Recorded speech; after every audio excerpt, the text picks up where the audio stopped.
ဒီနေ့လည်းစေးရုံစကပြန်လိုက်ပြီးဖြစ်ပါတယ်ဒုံစမ်းပြောင်းပါမှာနော်ပြန်တရားကြည့်ဒုံစမ်းပြောင်းပါမှာစေး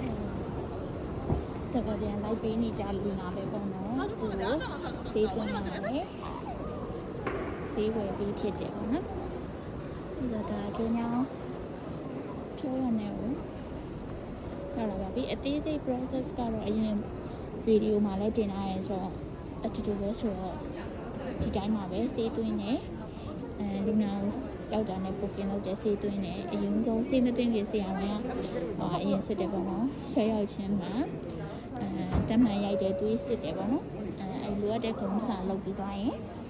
ဆရာဝန်နဲ့တွေ့တယ်ဆရာဝန်နဲ့တွေ့ခိုင်းမယ်ဆရာဝန်ကအခြေအနေဘယ်လိုရှိလဲပေါ့နော်သူစေးစစ်ချက်အဖြစ်ကိုသူပြောတယ်ပေါ့နော်အဲ့တော့မှဒီဆေးရသွင်းလို့ရလားသွင်းလို့မရဘူးလားပေါ့နော်ကန်ဆာဆေးရသွင်းလို့ရလားမရဘူးလားထပ်ပြီးတော့ပြောတယ်သွင်းလို့မရတဲ့အခြေအနေတွေလည်းရှိရပေါ့နော်အသေးမှာထိခိုက်တာမျိုးရှိရဆိုရင်အသေးအားဆေးကိုအရင်သွင်းတယ်အသေးကိုအရင်ပို့ပြီးတော့မှကန်ဆာဆေးကိုသွင်းတယ်ပေါ့နော်အဲဆိုတော့ကန်ဆာဆေးကအပတ်တိုင်းသွင်းလို့ရတယ်မရဘူးလားမတိချဘူးပေါ့နော်ဒါပေမဲ့အခုဒီတစ်ပတ်လူနာအခြေအနေကောင်းတဲ့အတွက်ကြောင့်စေးသွင်းလို့ရပါတယ်၃ပတ်လုံးကစက်တိုက်သွင်းလို့ရပါမယ်အခု2ပတ်မြောက်ပေါ့နော်ဆိုတော့ဒီအဆင်ပြေပါတယ်အဲ့ဒါပါပဲအခု